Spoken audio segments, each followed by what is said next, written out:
교동문 51번 시편 118편을 교독하겠습니다. 여호와께 감사하라. 그는 선하시며 그의 인자하심이 영원함이로다. 이제 아론의 집은 말하기를 그의 인자하심이 영원하다 할지로다.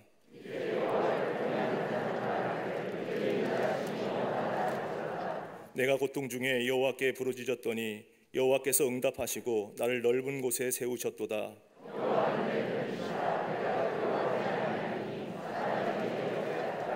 여호와께서 내 편이 되사 나를 돕는 자들 중에 계시니 여호와께 피하는 것이 사람을 신뢰하는 것보다 나으며 여호와께 피하는 것이 고관들을 신뢰하는 것보다 낫도다.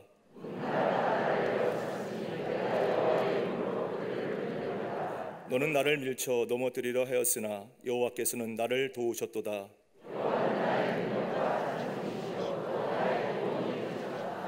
아멘.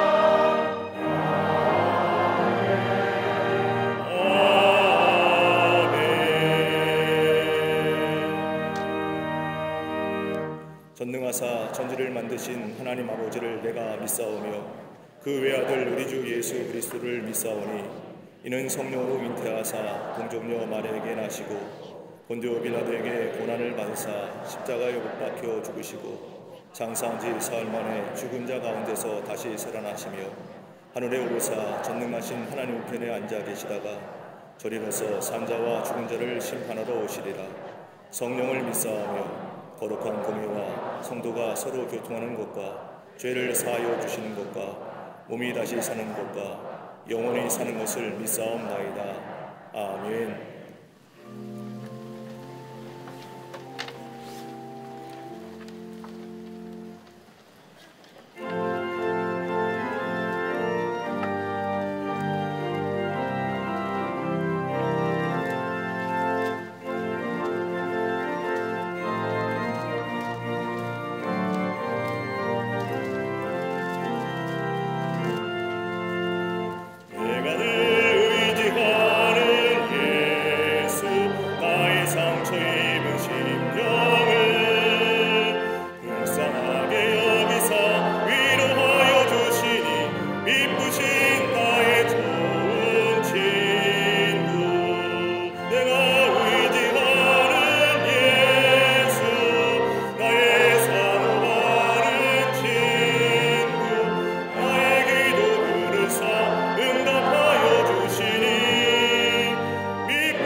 언제나 선하시며 인자하심이 영원하신 하나님 아버지, 지난 한 주간도 주님의 선하신 손으로 인도하여 주셨다가 오늘 거룩하고 복된 주일을 허락하시사 신령과 진정으로 예배드리게 하심에 감사를 드립니다.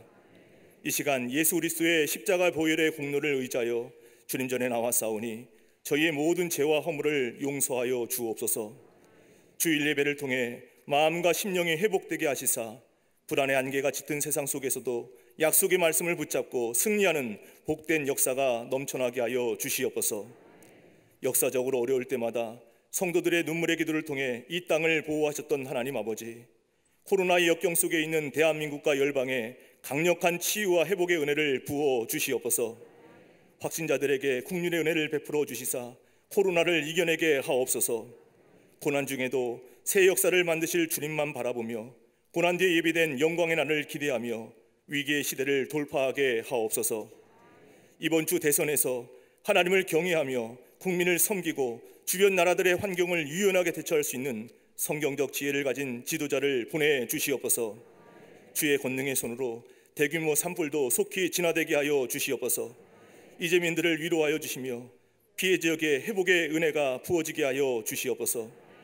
북한 정권의 무모하고 위험한 시도들을 헛되게 하옵시며 고통 중에 부르짖는 백성들의 신음을 들으시사 복종의 그늘에서 벗어날 수 있도록 피 흘림 없는 복음적 평화 통일을 속히 허락하여 주시옵소서. 우크라이나의 땅에도 더 늦기 전 전쟁을 끝내고 평화를 향한 길이 열려지게 하여 주시옵소서. 생명적 신앙으로 미래를 준비하는 교회로 광림의 재단을 이끌어 가시는 하나님 아버지, 나사렛 성전 리모델링 공사와 동탄 광림교회 잠비아 선교센터의 건축을 통해 지속적으로 선교하는 교회로 온전히 세워지게 하옵소서. 세워주신 부서와 기관, 속해 선교회마다 모이게 더욱 힘쓰게 하시며 염려와 근심이 끝없는 환경 속에서도 소망과 비전을 제시할 생명의 역사를 열어가는 통로가 되게 하옵소서. 말씀의 잔치로 배설된 트리니티 성서대학원을 통해 귀로 듣는 신앙에서 눈으로 보는 신앙으로 변화되는 복된 기회를 얻게 하옵소서.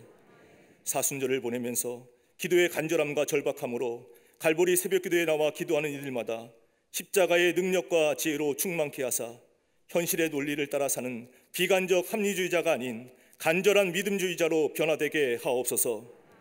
다음 세대를 세워가는 교회, 학교와 어린이집, 샤이닝 부서와 사랑부, 청년부와 청장년부가 예수님의 온전한 제자 되기를 힘쓰며 성령의 감동과 공감의 은혜가 가득한 부흥의 진원지가 되게 하옵소서.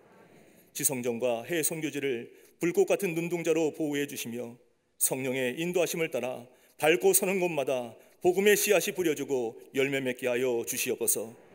믿음과 사랑 위에 세워진 가정과 일터와 자녀들마다 힘든 상황 속에서도 더 어려운 상황에 있는 이웃을 축복하며 이 시대를 살리는 기적을 경험하게 하옵소서. 평생토록 하나님 나라의 선교와 주의 재단을 위한 목회에 전념하신 감독님께 예수님이 주시는 생명의 능력으로 충만케 하옵소서. 변함없는 목자의 심령으로 사명과 비전을 향해 쉼없이 달려가시는 담임 목사님께 다윗에게 임한 성령의 능력을 덧입혀 주시사 귀한 역할을 계속해서 감당하시도록 글로벌 리더십의 중심에 세워 주시옵소서. 오늘도 주의 말씀을 대원하실 때 듣는 이들마다 세상이 주는 피곤함을 물리치는 갑절의 즐거움으로 영원한 새로움을 경험하는 복된 인생으로 변화되게 하여 주시옵소서.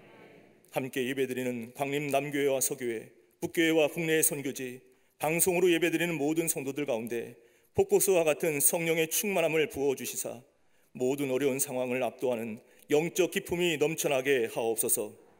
병상에서 사모함과 간절함으로 예배드리는 이들에게 치유의 은혜를 부어주시사 무거운 짐들이 벗겨지는 역사가 나타나게 하옵소서. 주의 재단을 아름답게 장식한 손길과 온전한 예배를 위해 몸과 마음, 물질과 시간을 드리는 교우들의 헌신과 충성이 새 시대 부흥의 마중물이 되게 하옵소서. 주님의 신령한 임재를 찬양으로 화답하는 갈릴리 성가대와 오케스트라의 찬양을 기뻐받아 주옵시며 하나님을 찬양하는 일에 가장 유능한 사람들이 되게 하사 주신 은사를 통해 코로나로 지쳐있는 이들에게 참된 평안을 부어주는 소명자로 서게 하여 주시옵소서. 오늘도 저희에게 하늘의 위로와 평강을 허락해 주시는 우리 주님 예수 그리스도의 이름으로 감사하며 간절히 기도드리옵나이다. 아멘. 하늘에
할렐루야.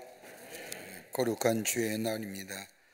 주의 전에 올라와 예배하는 우리 모든 광림의 권속들과 영상과 온라인을 통하여 예배에 참여한 모든 하나님의 거룩한 백성들 위해 하늘에 주시는 축복이, 은혜가, 또 구원의 감격이 넘쳐나는 이 복된 시간 되시기를 먼저 주의 이름으로 축원합니다. 앞뒤 전후 좌우 계심과 함께 목례함으로 인사하시겠습니다. 하나님은 당신을 사랑하십니다 라고 목례로 인사들 나누시기를 바랍니다. 아무리 부부라도 인사할 때 하세요. 어느 때 인사하시겠습니까? 이럴 때 인사하면 좋은 겁니다. 사순절 갈보리 기도회가 3월 2일부터 4월 17일까지 40일 동안 베델성전에서 진행되고 있습니다. 예수님의 고난과 십자가의 죽음을 깊게 묵상하며 우리의 믿음이 더욱더 깊은 자리에 들어가는 귀한 시간입니다. 아마 기독교의 절기 가운데 예수님의 고난과 십자가의 죽음을 생각하는 이 절기만큼 소중하고 중요한 절기는 없을 겁니다. 예수의 십자가의 죽으심이 아니었다면 우리에게 구원이 없었고, 예수 그리스도의 부활이 없었다면 우리에게 영생한 소망이 없었을 터인데, 우리의 죄를 위하여 죽으시고 부활하시어 우리의 죄를 사하시고 우리에게 영생을 허락해 주신 그 하나님의 놀라운 은혜, 다시 한번 깊게 묵상하며 은혜의 자리에 주님 앞에 나아가는 이번 사순절 갈보리 기도회가 되기를 바랍니다. 5시는 베델성전에서, 새벽 6시는 교육관 2층 예배실에서 있겠습니다. 기억하시고 많이들 참석해 주시기를 바랍니다. 2022년도 봄학기 트리니티 성서대학원이 오는 3월 8일 돌아오는 화요일 날 개강합니다. 이번 학기는 욥기서의 말씀을 가지고 함께 말씀을 나누며 은혜 받기를 원합니다. 우리 모든 교우들, 성경 공부는 가장 기본입니다. 여러분 다 등록하셔서 하나님의 말씀을 배우는 기회 놓치지 마시기를 바랍니다. 개별적으로 등록해야 되는데 시기가 시기인 만큼 우리 각 교구 전도사님을 통해서 등록을 받습니다. 다 등록하셔서 하나님의 말씀을 배우는 귀한 시간 되시기를 바랍니다. 이번 학기에서 때는 저녁반도 새롭게 개설합니다. 아침과 저녁 매주 화요일마다 2번씩의 성경 공부가 있습니다. 여러분이 정성스럽게 헌신해 주신 귀한 장학 헌금 가지고 오늘 저녁에 장학금 수요 예배를 드립니다. 우리 교회에서 수고하거나 미자립 교회에서 애쓰시는 목회자님 자녀들을 선정해서 장학금을 드리는 겁니다. 미래의 교회의 지도자와 미래의 이 나라의 지도자를 세우는 일입니다. 동참해 주신 모든 분들에게 이 자리를 빌어서 감사의 말씀을 드리고 여러분 많이들 함께 협조해 주셔서 미래의 새로운 지도자를 키우는 귀한 일에 많이들 동참하시기를 바랍니다. 오늘 저녁은 그 장학금 수요 예배로 드립니다. 오셔서 함께 격려하시고 함께 예배하는 시간 되기를 바랍니다. 오늘 강단 미안 이식교구의 이문 권사님 가정에서 자녀들과 함께 임태훈 성도님을 추모하며 장식해 주셨습니다. 속회와 선교에 함께 모여서 꼭 기도하시고 중보하시고 교제하시고 말씀을 통한 믿음의 성숙함을 가져오시는 속회와 선교에 꼭 모이셔서 되시기를 바랍니다.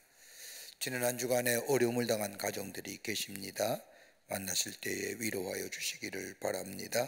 그 밖에 박수광론의 많은 광고들 여러분 꼭 한 번씩 보시고 내가 함께 동참하고 함께 참여할 것이 어느 것인가 두루 살피셔서 함께 동참하여 하나님이신 귀한 은사들을 활용하여 하나님 나라의 귀하게 쓰임받는 계기가 되기를 바랍니다. 여러분의 많은 관심과 기도와 동참을 부탁드립니다. 그 밖에 광고들 보시고 함께 참여해 주시기를 바랍니다. 이제 성경 봉독이 있겠습니다.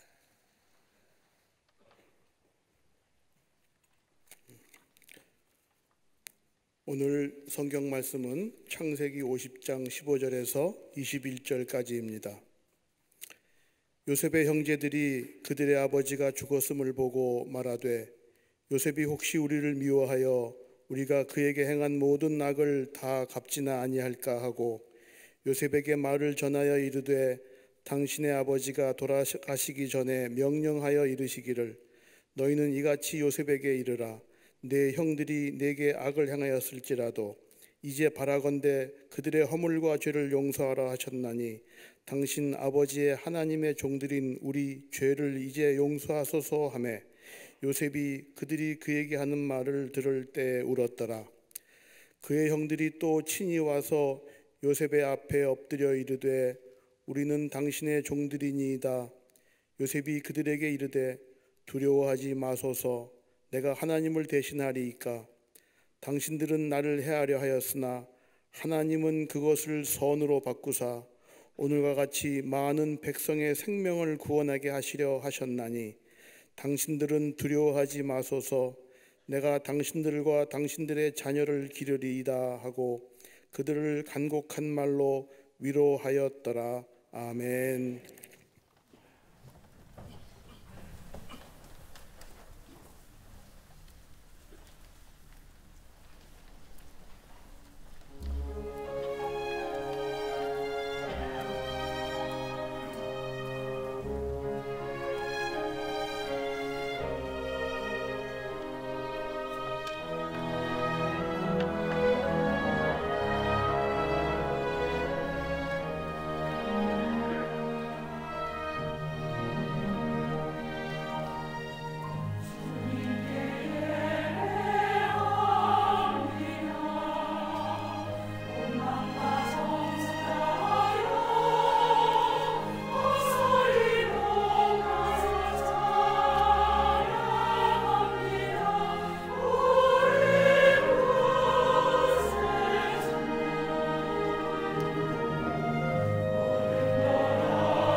갈릴리 성가대와 오케스트라의 귀한 찬양에 감사합니다. 고맙습니다.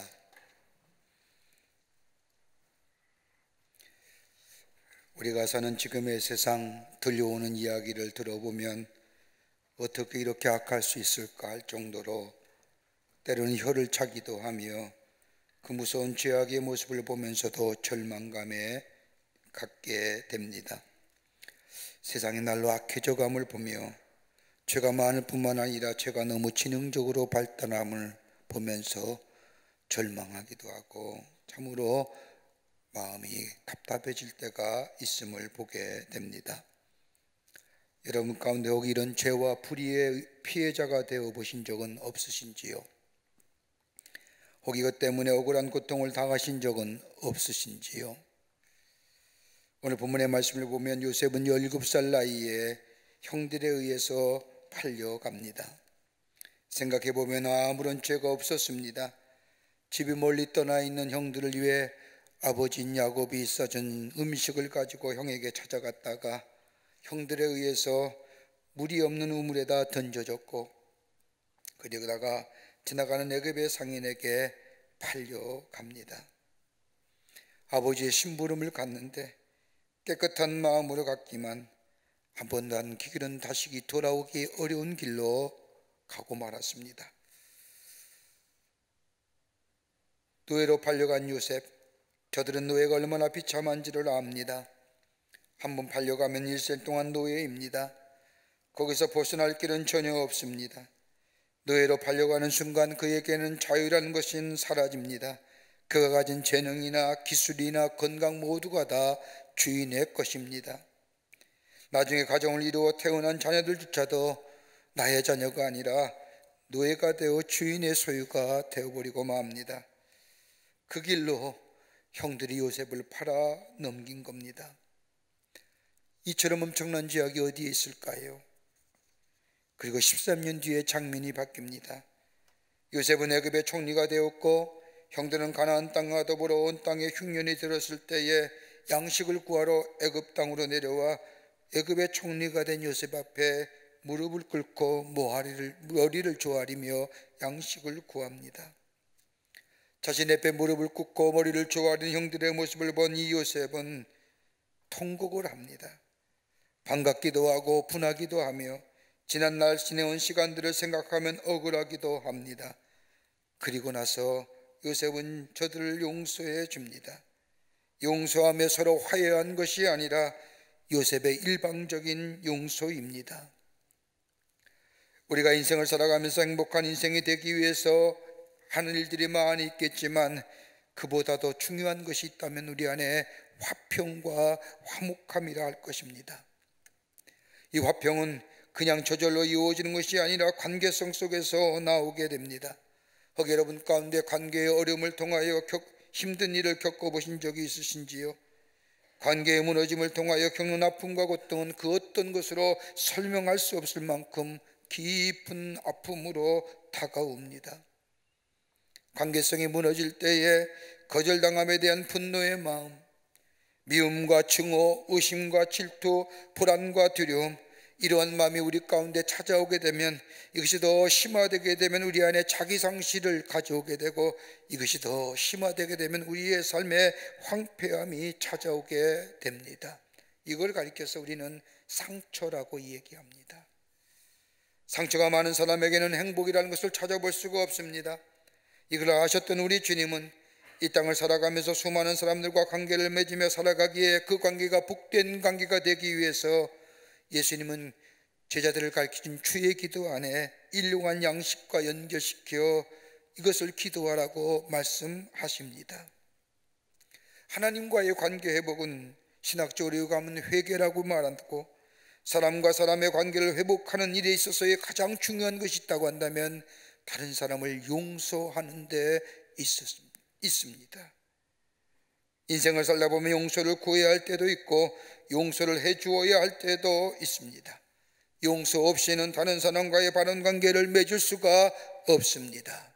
오늘 본문의 말씀은 요셉을 통하여 용서가 어떤 모습의 용서인가, 그 용서를 하게 될 때에 이런 것에 대하여 넘치는 축복을 받는 놀라운 역사가 어떻게 일어났는가를 우리에게 가르쳐 줍니다.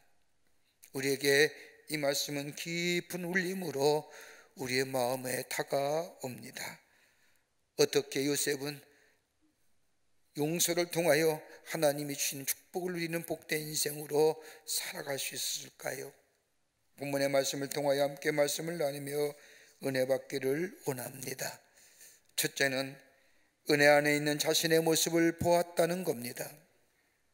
오늘 본문의 말씀을 보면 애굽의 총리 대신 되어 천하를 호령하는 이가 자기가 판 동생 요셉인 줄 안 이 형들은 아연실색을 합니다. 두려웠습니다. 이젠 죽었구나 생각을 했습니다. 요셉도 마찬가지였을 겁니다. 형들을 보는 순간의 장면을 창세기 45장 2절의 말씀을 보면 요셉의 큰 소리로 운이 애굽 사람에게 들리며 바로의 공중에까지 들리더라고 말씀합니다. 그냥 흘리는 눈물이었습니까? 눈물 흘릴 때는 기쁨의 눈물도 있지만 회한의 눈물도 있습니다. 아마 요셉이 흘리는 눈물은 기쁨의 눈물보다는 지난날의 과거에 흘러간 시간과 더불어 보고 싶은 형들의 모습을 본 기쁨의 눈물이 함께 섞여진 회한의 눈물일 겁니다. 분함도 있습니다. 기쁨도 있습니다. 원통한 생각이 들기에 성경이 말씀하시는 대로 대성통곡을 한 후에 형들을 위로합니다. 과거를 묻지 않습니다. 형들로 인하여 노예로 팔려와 고생했던 일들, 감옥에 들어가 억울하게 옥살이하였던 일들, 그동안 있었던 수많은 고생과 역경의 일들을 얘기하지 않습니다. 더구나도 누가 이 일의 주동자였습니까? 왜 그때 나를 애굽의 노예로 팔자고 누가 먼저 제안을 했습니까? 이러할 이야기 할 만도 한데 요셉은 한마디도 과거의 일들을 말하지 않습니다. 오히려 오늘 20절과 21절의 말씀을 보면 염려하지 마소서, 두려워하지 마소서, 지체하지 말고 내려오소서, 누가 잘했는지 누가 잘못했는지 누구 때문인지 길에서 다투지 마소서, 당신의 가족과 자녀들을 내가 기르리다 라고 형들을 위로합니다. 가해자가, 피해자가 오히려 가해자를 위로하는 겁니다. 어떻게 가능할까요? 아무리 생각해도 불가능한 일입니다. 이 일을 가능케 한 것은 다름이 아니라 요셉은 하나님의 뜻 가운데 인도하심 즉 하나님의 섭리를 깨달았기 때문입니다. 자기가 형들에 팔려 애굽의 노예로 팔려온 것도 그토록 어려운 고생을 하면서 여태까지 아무런 죄도 없이 옥중에 갇혀서 고생한 것도 수많은 고생과 어려운 이 모든 것은 자신을 통하여 하나님께서 야곱의 족속 즉 이스라엘 백성을 구원하시기 위한 하나님의 구원의 역사임을 깨달았기에 형들을 용서할 수 있습니다. 원망과 불평이 왜 없었습니까? 그런데 하나님의 은혜를 알았습니다. 그러기 45장 5절의 말씀을 보면 당신들이 나를 이곳에 팔았다고 해서 근심하지 마소서, 한탄하지 마소서, 하나님의 생명을 구원하시려고 나를 당신들보다 먼저 보내셨니다라고 얘기하고 45장 7절에 와서는 더 강한 어법으로 하나님의 큰 구원으로 당신들의 생명을 보존하시려고 당신들의 우선을 세상에 두시려고 나를 당신들 앞서 보내셨나이다 라고 말합니다. 요셉은 자신이 팔려왔다고 얘기하지 않습니다. 형들 앞에 앞서서 하나님이 나를 이곳에 보내셨다고 고백합니다. 여러분, 팔렸다는 것과 보내셨다는 것은 엄청난 차이가 있습니다. 팔렸다는 것은 인간의 생각입니다.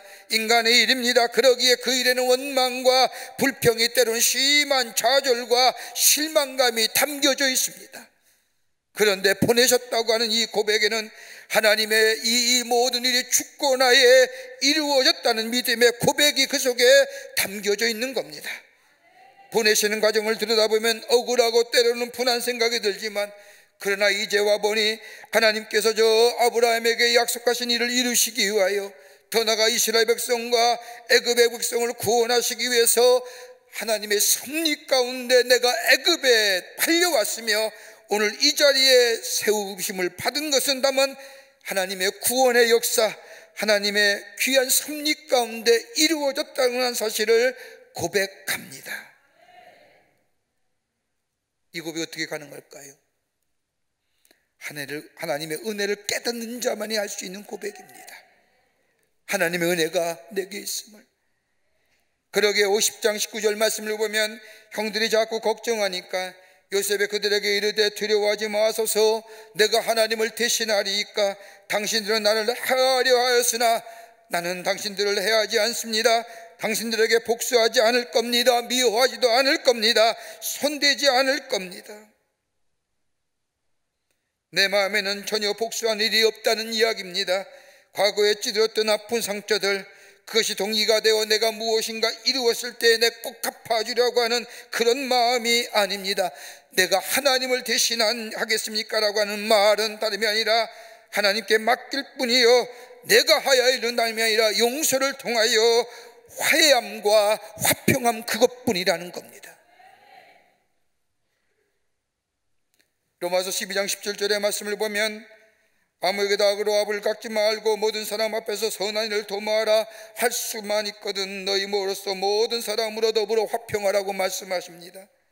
선한 일을 도모하는 사람이 되라는 겁니다. 악을 악으로 갚는 것은 선한 사람이 할 수 있는 일이 아닙니다. 예수 그리스도의 마음을 가진 사람은 악을 악으로 갚는 것이 아니라 악을 선으로 갚는 겁니다. 여러분, 악을 악으로 갚는다는 것은 악에게 진다는 겁니다. 악한 것으로 인하여 낙심하는 것은 진다는 겁니다. 악한 것으로 인하여 좌절하면 패배한다는 겁니다. 실망하면 안 됩니다. 우리의 삶과 환경이 아무리 악이 득세하고 불의함이 넘쳐난다 할지라도 그것으로부터 낙심하면 벌써 패한 것이라는 겁니다. 그러기 로마서 12장 14절 말씀을 보면 너희를 박해하는 자를 축복하라, 축복하고 저주하지 말라고 말씀합니다. 박해하는 자를 축복하고 저주하지 말라는 것은 저주하는 마음을 갖는 순간 패한 것이라는 겁니다.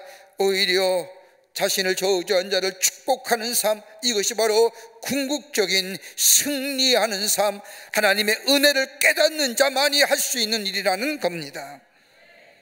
쉽게 표현하자면요, 하나님의 축복의 통로가 되라는 겁니다. 우리가 하나님의 축복의 통로가 되는 가장 실천적인 단계가 뭘까요? 다른 사람을 위하여 나누어주고 섬기고 베푸는 것이 하나님이 주시는 은혜를 나누고 실천적인 행동의 모습일까요? 그보다 앞서는 것이 있다고 한다면 내게 나오는 말이나 내 행동이 다른 사람을 향하여 하나님의 축복의 통로가 되라는 겁니다. 여러분, 어느 학자에 의하면 인간이 하루에 말하는 수가 16,000단어를 이야기한다고 합니다. 많게는 23,000단어입니다. 여자는 좀 더 많이 말이 하겠지요. 그런데 16,000단어 가운데 다른 사람을 향하여 축복하며 다른 사람을 섬기며 다른 사람을 세우며 용기 주는 말은 몇 번이나 하시는지요? 내 입에서 나오는 말이나 악한 것을 갚아준다는 갚아줌의 행동, 이것은 다름이 아니라 이미 악에게 진 거라는 겁니다. 악을 악으로 갚는 순간 지는 겁니다. 미워하면 지는 겁니다. 그러기 시편 1편의 말씀을 보면 시편 기자는 하나님을 섬기는 사람을 향하여 복 있는 사람이라고 전제한 후에 복 있는 사람은 악인의 꾀를 쫓지 아니하며 죄인의 길에 서지 아니하며 오만한 자의 자리에 앉지 아니하고 오직 여호와의 율법을 즐거워하고 그 율법을 주야로 묵상하는 자라고 말합니다. 말씀을 묵상하게 될 때에, 말씀을 가까이 하게 될 때에, 예수님을 가까이 하고 예수님을 생각할 때에 내게 베푸신 은혜가 넘쳐납니다. 거기에 감사가 있습니다. 그 은혜가 지금 나로 하여금 여기에 있게 하셨습니다. 그 은혜로 말미암아 미래에 하나님께서 나를 향한 약속이 이루어짐을 믿습니다. 그러기에 악으로 갚는 것이 아니라 선으로 갚을 수가 있습니다. 다른 사람을 향하여 저주와 악한 말 똑같이 하는 것이 아니라 저들을 축복하며 저들을 위하여 용기 주는 말을 할 수가 있습니다. 요셉이 그러했다는 겁니다. 하나님의 베푸신 은혜를 생각하니 형들을 위로합니다. 격려합니다. 악을 악으로 갚지 아니합니다. 그렇게 될 때 하나님은 이런 것보다 넘치는 축복으로 그에게 허락해 주시는 것을 보게 됩니다. 두 번째는 하나님 앞에서 말하고 행동하라는 겁니다. 하나님 앞에서 말하고 행동하는 겁니다. 창세기 45장 말씀 이후를 읽다 보면 아름다운 장면의 이야기가 나옵니다. 요셉의 형들은 요셉의 단지 아버지의 사랑을 독차지 한다는 이유 때문에 시기와 질투로 해서 17살 난 동생을 저 무리 없는 구덩이에 빠져넣었다가 애굽의 상행인에게 노예로 팔아버립니다. 애굽의 노예로 팔린 요셉은 천신만고 끝에 애굽의 총리 대신이 되어 마침내 자신들을 애굽의 노예로 팔아넘긴 형들을 만나게 됩니다. 애굽의 총리가 자신들이 판 동생 요셉이라는 사실에 형들은 놀라 뒤로 넘어집니다. 두려웠습니다. 죽음을 각오합니다. 그러나 요셉은 형들을 보는 순간 대성통곡을 합니다. 술을 높여 웁니다. 그리고 나서 형들을 위로합니다. 과거를 묻지 않습니다. 지난날 왜 나를 그렇게 하였습니까? 내가 그때 그렇게 애꼴복꼴 하였는데 왜 나를 애굽에 팔아넘겼습니까? 누가 주동자입니까? 누가 말렸습니까? 누가 밀어붙였습니까? 여러분, 보통 우리가 가족상봉의 이야기를 들어보며 또 방송을 보면 오랫동안 해줬다가 만난 가족들의 그 눈물겨린 일들을 보면서 마지막 나온 게 왜 그때 나를 찾지 않았습니까? 다 그렇게 얘기하지 않습니까? 13년 동안이나 감옥생활, 노예생활에 억울하게 감옥에 들어가 고생했습니다. 지난 13년에 살아온 이야기들 말하려고 하면 엄청난 이야기들이 쏟아나오질 터인데 요셉은 말하지 않습니다. 그 대신에 형들을 위로합니다. 염려하지 마소서, 두려워하지 마소서, 지체하지 말고 내려오소서. 창세기 50장 20절과 21절의 말씀을 보면 형들을 위로하기를 하나님이 그것을 선으로 바꾸사 오늘날 같이 만민의 생명을 구원하게 하시려 하셨나이다라고 말합니다. 이 말의 뜻은 내가 지난날의 고난과 어려움과 역경 당했던 그 실은 이제야 그 의미를 알았다는 겁니다. 하나님의 뜻을 알았다는 겁니다.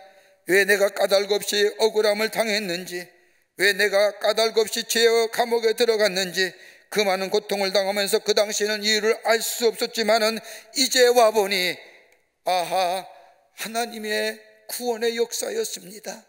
하나님의 뜻 가운데, 섭리 가운데 이루어진 일이었습니다.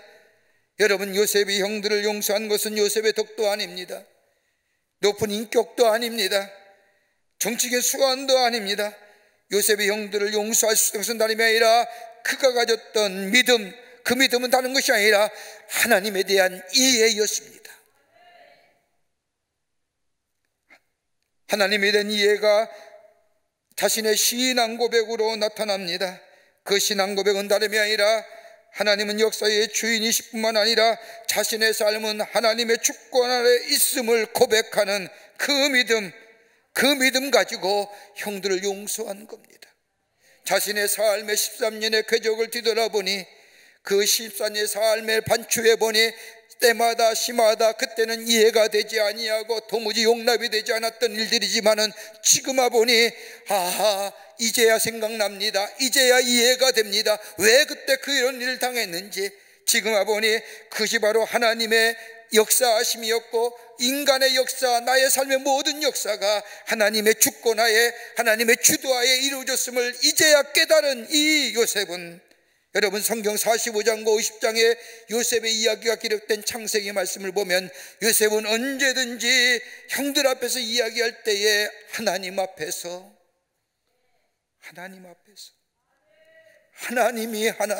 하나님이라고 얘기합니다. 역사 이해가 달라진 겁니다. 내 역사, 내 이야기라는 것이 아닙니다. 내 고난과 내 고통 가운데 있었던 일들을 이야기하는 것이 아닙니다. 그건 나의 역사요, 나의 이야기입니다. 그런데 요셉은 형들을 이야기할 때 언제나 하나님 앞에서 하나님의 역사 안에, 하나님의 주도하에, 주권하에 나의 삶이 있음을 고백하는 겁니다. 모세에 대한 이야기를 자주 드리지만은 민수기 12장 3절의 말씀을 보면 모세를 향한 이야기를 모세는 온유함이 지면의 모든 사람보다 승하더라고 얘기합니다. 여러분, 온유함이라는 것은요, 내면의 것이에요. 하나님 안에 거할 때에 하나님이 우리에게 주시는 마음입니다. 내가 아무리 노력하여도 온유함 가질 수 없습니다. 하나님과의 바른 관계, 하나님 믿는 믿음 안에 있을 때 내 마음에 온유함이 생깁니다. 하나님 안에 거하는 자에게 주신 하늘의 축복입니다. 그런데 이스라엘 백성이 모세를 죽이겠다고 분노할 때에 하나님이 칭찬하며 그토록 온유했던 모세, 심지어 미리암이 자신을 비방할 때에도 그로 인하여 나병에 걸린 미리암을 위로했던 모세입니다. 그런 모세가 자신을 향하여 분노하던 이스라엘 백성을 보자 분노하지요. 그게 민수기 20장 10절 이하에 나옵니다. 이스라엘 백성을 다 모아놓고 이스라엘 백성을 향하여 이야기하기를 패역한 너희여 라고 저주합니다. 온유하면서 하나님 앞에 늘 서 있던 모세, 하나님을 늘 생각하며 살았던 모세, 그 한순간 하나님 앞에 있다는 사실을 잊어버립니다. 하나님께 받은 은혜도 잊어버리고 그 순간에 모든 것을 잃어버리고 마음대로 생각나는 대로 이스라엘 백성을 향하여 저주해버립니다. 하나님의 거룩한 백성을 향하여 이 패역한 사람들아. 나중에 하나님은 이러한 모세를 책망하십니다. 너희가 나를 믿지 아니하고 이스라엘 자손의 목전에서 나의 거룩함을 나타내지 아니한 고로 네가 그런 행동함으로 내가 다른 신과 다름이, 네가 분노할 때에 내가 분노한 것처럼 저들이 생각할 거 아니냐. 너희는 이 총회를 내가 그들에게 준 땅으로 인도하여 드리지 못하리로다. 그토록 하고 싶었던 가나안 땅 거절당한 거예요. 근데 요셉은 어떤 시점에도 어떤 순간에도 한시라도 하나님을 잊어버리지 않았습니다. 하나님 앞에서 말하고 하나님 앞에서 위로하며 하나님 앞에서 행동했습니다. 17살 나이에 애굽으로 노예로 팔려온 요셉, 지난 13년간 세월에 요셉의 경험은 하나님은 다른 것이 아니었습니다. 아, 우리 하나님은 나의 삶을 인도하시는 하나님, 그 수단 고난 속에서 하나님은 자신의 삶을 인도해 주신 하나님이란 것을 깨닫고 고백하게 됩니다. 더 나아가 개인이나 국가나 역사의 주인은 내가 아니라 하나님이심을 깨닫습니다. 하나님은 이스라엘의 하나님뿐만 아니라 저 애굽의 하나님이요 온 천하의 하나님이며 평화로운 데만 계시는 하나님이 아니라 전쟁과 기근과 재난 속에서도 살아계실 뿐만 아니라 온 역사를 주관하시는 분이 하나님이심을 그는 깨닫게 되고 고백하게 됩니다. 그리고 하나님의 섭리와 하나님의 뜻 안에서 내가 있음을 압니다. 나라는 존재, 하나님의 뜻 안과 하나님의 섭리 안에 있어서 가든지 오든지 자신의 모든 삶이 사건 위에 하나님의 초월적인 섭리가 있음을 깨닫게 됩니다. 그때는 도무지 이해가 되지 않지만 시간이 지나고 지금 뒤돌아보니 아하, 하나님이 지금을 위해서 그 일을 행하게 하셨지. 그때의 은혜가 없었더라면, 그때 하나님의 놀란 도우심과 인도하심이 나도 모르는 사이에 나와 함께 하시는 그 하나님의 은혜가 내가 없었더라면 오늘 내가 이 자리에 설 수 있었을까? 그리고 결론은 뭐예요? 하나님은 심판하시는 하나님이시라. 내가 정죄하고 심판하는 것이 아니라 하나님이 심판하시고 정죄하신다는 거예요. 그러기에 요셉 앞에 이제 꼼짝없이 죽었다고 떠는 이 형들이 요셉에게 말하지 않습니까? 죽은 아버지를 끄집어내지 않습니까? 형들이 이야기하기를 당신의 아버지가 돌아가시기 전에 명하여 이르기를, 아버지의 이름을 꺼내대. 야곱인데 형들의 아버지만 야곱입니까? 요셉의 아버지는 야곱이 아닙니까? 그런데 뭐라고요? 당신의 아버지 객관화시켜.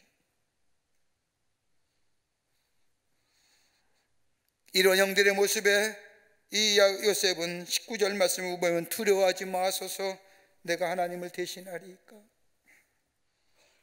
여러분, 듣기는 좋은 말 같죠? 얼마나 무서운 말인 줄 아세요?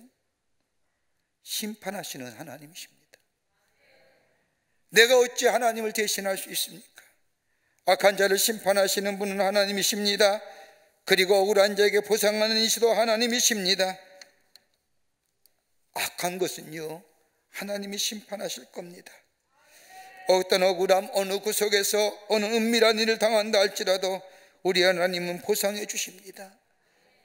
악에 의하여, 불의에 의하여 잃어버린 것이 있습니까? 하나님은 요셉처럼 이런 것보다 더 넘치는 축복으로 하늘의 복을 허락해 주실 겁니다. 왜요? 하나님은 역사의 주인이시요, 우리의 삶을 인도하시고 지키시는 분이요, 나의 삶의 모든 삶을 뒤돌아봐도 하나님의 인도하심과 하나님의 주권하에 있음을 우리는 믿기 때문입니다. 그러게 악을 악으로 갚는 거 아닙니다.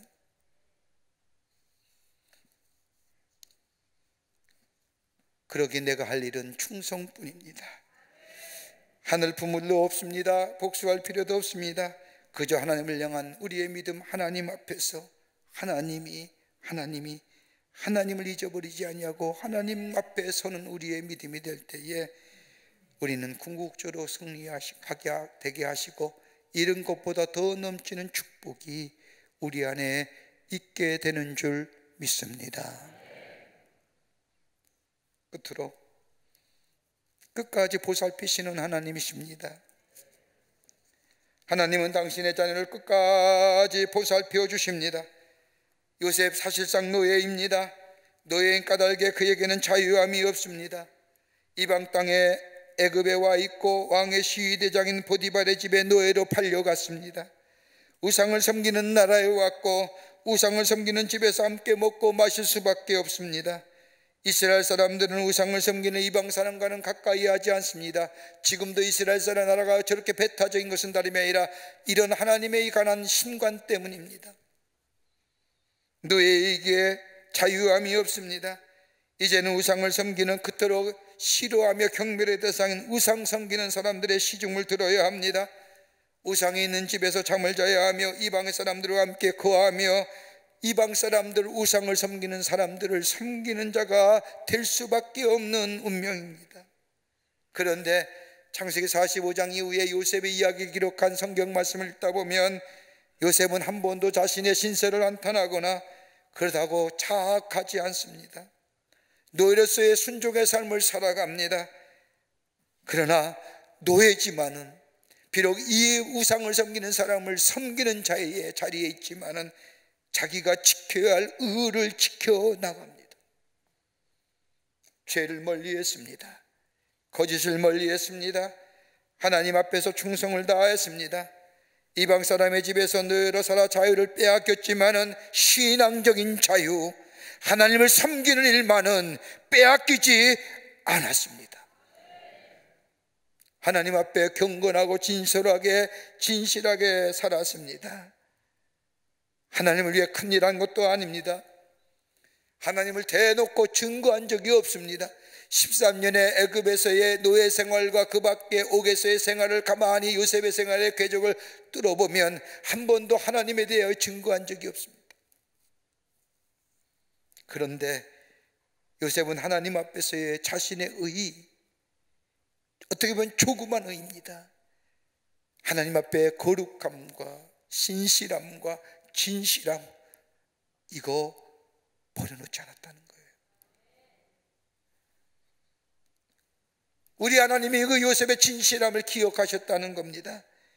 그 어려움을 하나님은 보시고 기억하시어 이런 것에 비하여 넘치는 축복을 이 요셉에게 허락해 주십니다. 여러분, 우리가 대단한 일이나 위대한 일이 아닐지라도 하나님을 향한 우리의 신앙적 고백과 우리의 행위, 하나님을 섬기는 일에 우리가 최선을 다하는 삶이 될 때 우리 하나님은 우리 그 일을 기억하시고 갚아 주십니다. 더 나아가 요셉은 구원론적인 역사 이해를 가지게 됩니다. 하나님은 심판하실 뿐만 아니라 당신의 백성을 구원하시는 하나님이시요, 역사의 중심은 당신의 백성을 구원하시는 하나님이란 사실을 깨닫게 됩니다. 철저한 구원론적인 역사 이해입니다.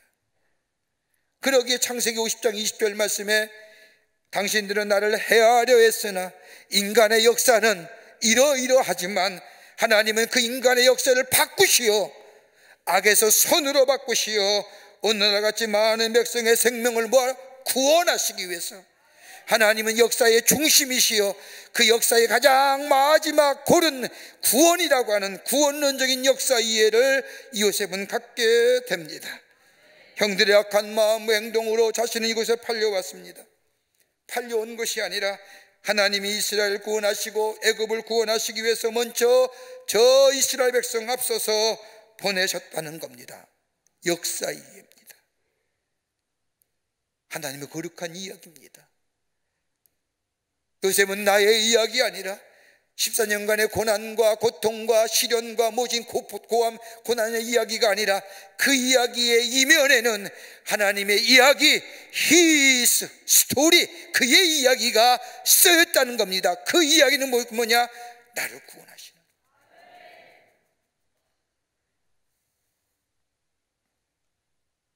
엄청난 역사의 이해입니다. 나를 구원하시는 하나님의 이야기. 여러분, 여러분의 삶의 궤적을 뒤돌아보십시오. 여러분의 삶 그 자체가 하나님의 구원의 이야기입니다. 그 믿음을 고백하는 자, 하나님이 기뻐하시는 거예요. 이것이 나의 간증이요, 이것이 나의 여러분에게 드릴 이야기라고 하는 거예요. 또 하나, 요셉은 하나님은 나를 돌봐보시고 나를 인도하시는 하나님이라고 하는 것은 다름이 아니라 우리 하나님은 악을 선으로 바꾸시는 하나님이시라. 당신들은 나를 헤아려 하였으나 하나님은 그것을 바꾸셨습니다. 뭐로요? 선으로. 악을 선으로 바꾸신 그 하나님의 능력, 그 하나님 조그만 의에도 응답하시고 하나님은 구원의 역사를 이루시는 하나님이시고 하나님의 능력을 깨달은 이 요셉은 형들을 용서할 수밖에 없어요. 그러기에 요셉을 가리켜서 예수님의 모형이라고 하는 이유가 여기에 있습니다. 우리는 하나님 앞에서 죄인입니다. 우리의 죄를 사하시기 위해서 우리 예수님께서 십자가를 지시고 우리의 죗값을 지불하심으로 우리를 용서하셨습니다. 하나님의 놀라운 능력, 하나님의 신실하심, 그리고 하나님의 구원의 역사. 그러게 창세기 45장부터 50장까지의 요셉의 이야기가 기록되어져 있는데 그 말씀을 읽다 보면 요셉이 몇 번이냐? 무려 7번이나 옵니다.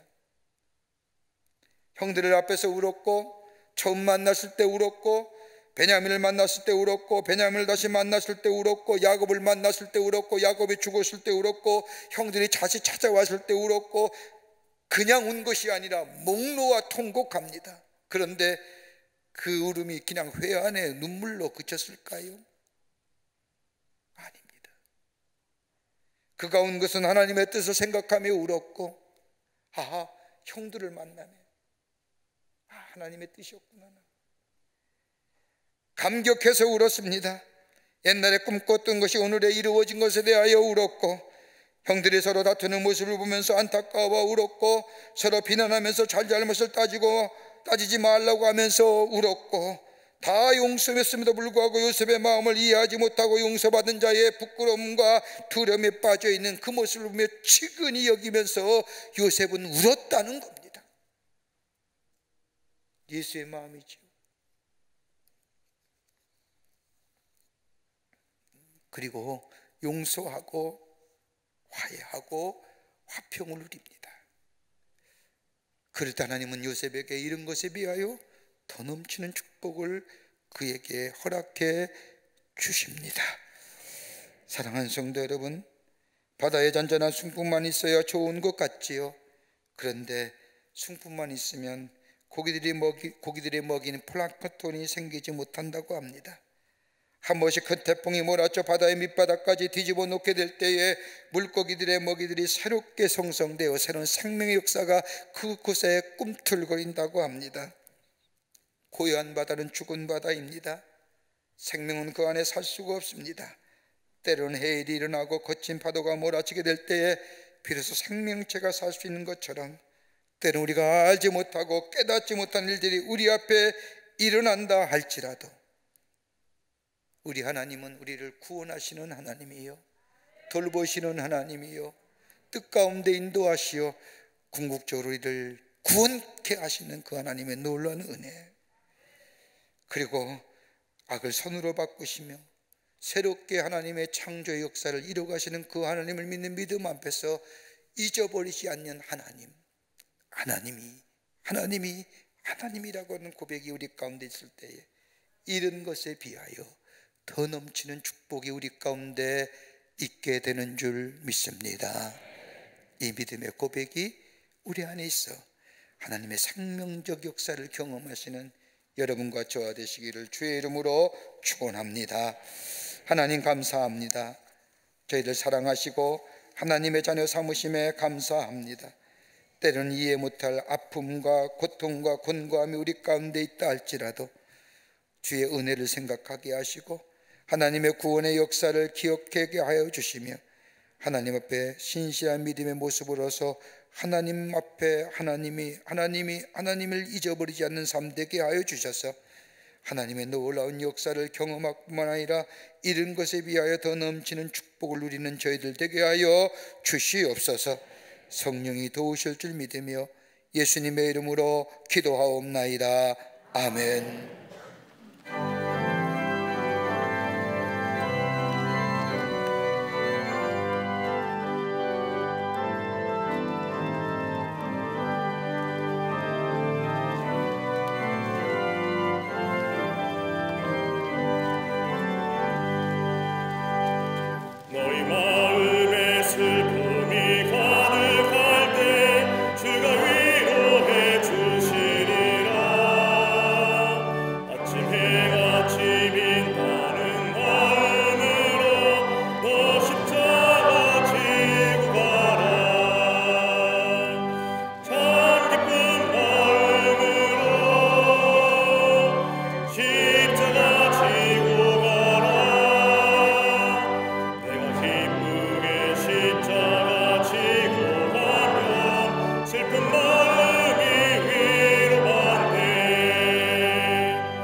주보혈 날 정결케 하고 주보혈 날 자유케 하니 주 앞에 나 예배하는 이 시간 나의 모든 것을 주께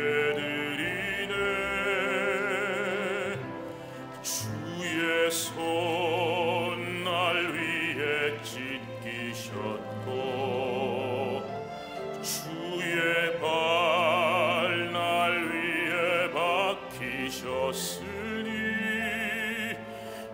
이제는 내가 사는 것이 아니요 오직 오직 주를 위해 사는 것이라.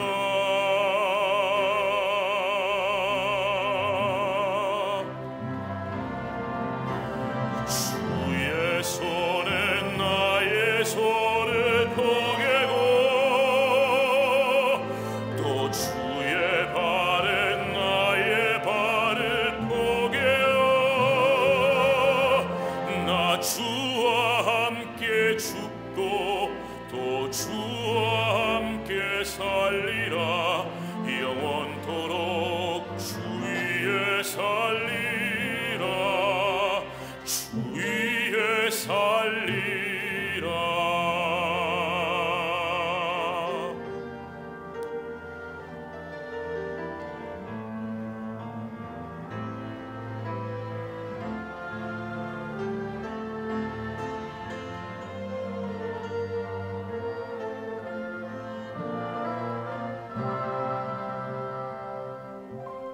주의 손 날 위해 찢기셨고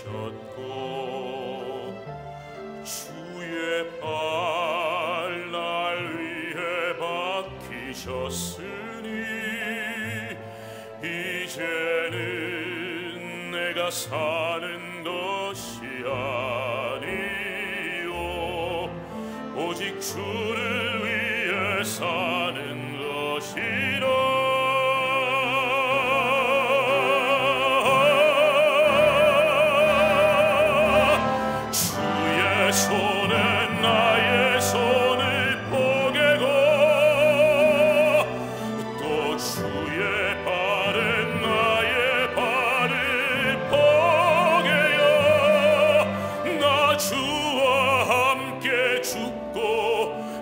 주와 함께 살리라.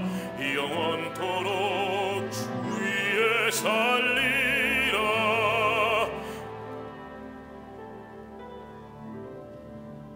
주 위에 살리라.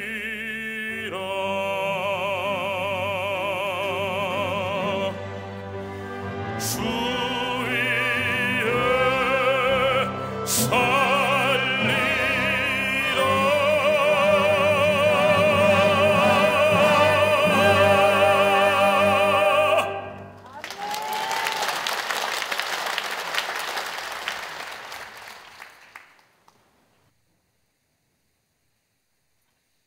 거룩한 주의 날 저희들 걸음을 주의 전에 오게 하여 주시고 우리의 마음과 정성을 모아 하나님 앞에 예배하게 하심에 감사합니다. 우리 예배를 기쁘게 받으시고 하늘문을 여시사 하늘의 놀라운 은혜와 평강과 구원의 감격과 영생의 소망이 넘쳐나는 이 거룩하고 상별된 시간 되게 하여 주시옵소서. 하나님 앞에 예배드리며 귀한 예물 성별하여 주님 앞에 봉헌합니다. 저희들의 믿음과 정성을 모아 주께 드리오니 받아주시고 아버지 하나님 나라의 귀하게 쓰임받는 예물 되게 하시며 이 예물이 쓰일 때마다 하나님의 구원의 역사가 일어나 많은 자들의 주께로 돌아오는 놀라운 일들이 있어지게 도와 주시옵소서. 드린 손길마다 하늘의 문을 여시사 하늘에 넘치는 축복이 임하게 하시며 저들의 삶과 기업과 자녀들 위해 하나님의 은혜가 넘쳐나 하나님의 살아계심이 증거되는 복된 삶으로 삼아 주시옵소서. 아버지 하나님 간절히 기도합니다. 이 나라 이 백성 위에 자비와 긍휼을 허락하여 주시사 광풍처럼 몰아치는 이 바이러스의 거센 풍파 잠재워 주시고 사라지게 하시며 소멸되게 하여 주셔서 이 나라 이 백성 건강한 백성과 건강한 나라가 되어줄 수 있도록 하나님 도와 주시옵소서. 특별히 기도합니다. 돌아오는 수요일에는 이 나라의 새로운 지도자를 선출하는 날입니다. 하나님 함께하여 주시고 이 나라의 백성을 긍휼히 여겨주시사 좋은 지도자 허락하여 주시옵소서. 조금 부족하고 조금 모자란다 할지라도 주의 손 붙잡고 주를 의지하여 아버지 그로 인하여 모세 같은 지도자가 되게 하여 이 나라의 백성 잘 이끌어갈 수 있는 좋은 지도자, 신실한 지도자 허락하여 주시옵소서. 아버지 나라의 백성들 바른 분별력과 판단을 허락해 주셔서 모두가 다 투표하여 좋은 아버지 하나님의 지도자 선출한 일에 참여케 하여 주시옵소서. 아버지 하나님 간절히 기도합니다. 저 우크라이나 땅에 일어난 전쟁 하나님 막아주시고 종식되게 하여 주셔서 더 이상 무고한 인명이 살상되는 일이 없도록 하나님께서 막아 주시옵소서. 참된 평화가 저 땅에 임하게 하여 주시옵소서. 인간의 탐욕과 패권주의는 다 무너지게 하여 주시며 하나님 주시는 평안과 위로가 저 땅 위에 넘쳐나 참된 평화를 누리는 저 땅 되어줄 수 있도록 하나님 역사하여 주시옵소서. 이 나라도 지켜주시길 원합니다. 남북의 대치에 아직도 저 핵무기의 망상을 버리지 않는 저 북한 땅 하나님께서 역사하여 주시사 저들의 마음 돌이키게 하시고 저 완악한 마음 녹아지게 하여 주시옵소서. 이 시간에도 나라 위에 수고한 우리의 장병들 기억하시고 저들의 수고가 헛되지 않도록 이 나라의 자유와 안보가 지켜지게 하시며 저들 건강으로 인도하여 주시옵소서. 주의 은혜가 우리 안에 늘 넘쳐나는 삶으로 삼아주시옵기를 원하오면서 예수님의 이름으로 기도하옵나이다. 아멘.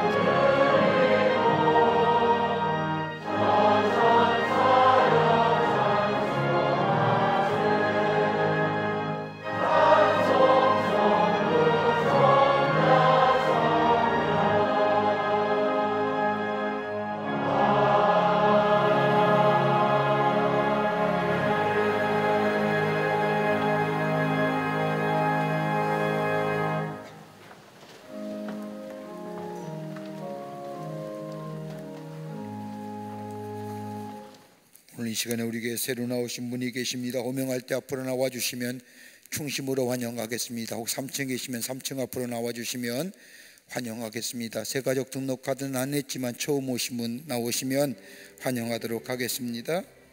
조미경 성도님 인도하신 이규현님, 오정화 성도님 인도하신 김현아님, 자진해서 나오셨습니다. 김안혜스님, 이목조 권사님 인도하신 박경수님 어디 계십니까? 앞으로 나와 주십시오. 예, 환영합니다. 충심으로 환영합니다. 앞으로 나와 주시면 환영하겠습니다. 3층에 계시면 3층 앞으로 나와 주십시오. 네, 고맙습니다.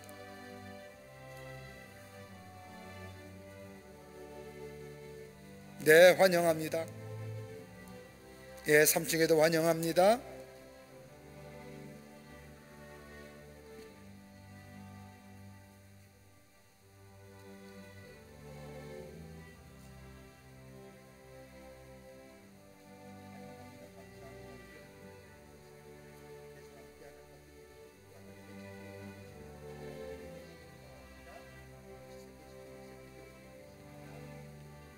삼층에도 환영합니다. 기도하겠습니다. 하나님, 거룩한 주의 날 당신의 귀한 백성 주의 전에 오게 하심에 감사합니다. 주만 믿고 주의 주시는 구원의 감격과 영생의 소망 가운데 이 땅에서 주의 인도하심 받아 매일매일 승리하며 기쁨이 넘쳐난 인생으로 주께서 삼아 주시옵소서. 걸음걸음마다 주님이 동행해 주시고 손길마다 주님이 함께하여 주셔서 걸음이 복된 걸음 되게 하시고 손 닿는 것마다 풍성한 열매가 맺어지는 귀한 당신의 백성들 되게 하여 주시옵소서. 하나님이 늘 동행하는 삶으로 삼아 주시옵기를 원하오면서 예수님의 이름으로 기도하옵나이다. 아멘. 뒤돌아 서실까요? 교우들 향해서 서십시오. 여러분 그의 박수로 환영하시죠. 예, 감사합니다. 우리 장로님 따라가 주시면 교회 소개하고 안내하겠습니다. 고맙습니다. 이번 주가 새로운 지도자 대통령 선거하는 날이 있습니다. 기도 많이 하시고 꼭 투표하셔서 국민의 주권을 잊어버리지 않도록 그렇게 하시기를 부탁드리고요.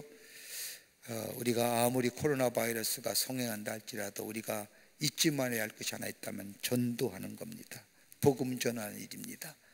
나를 구원하시고 나를 새롭게 하신 이 놀라운 하나님의 은혜를 증거하시며 많은 사람에게 전하시는 우리 모든 교우들이 되시기를 바랍니다.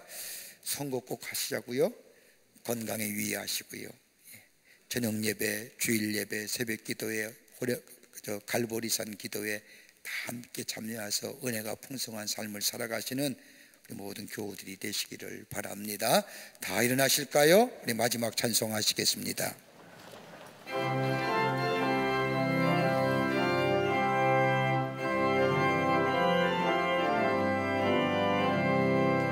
어디든지 예수 나를 이끌면 어디든지 예수 함께 가려네. 예수 함께 가면 나없고 예수님과 동행하면 겁없네. 어디를 가든지 겁낼 것 없네. 어디든지 예수 함께 가려네.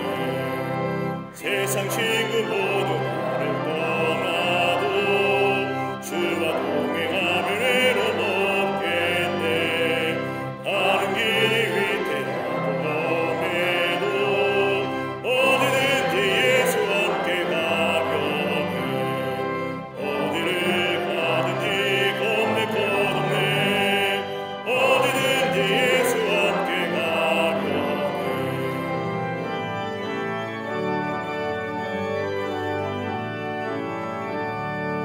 모든 그를 나를 위해 살 때에 주가 함께 계신 믿고 가려네.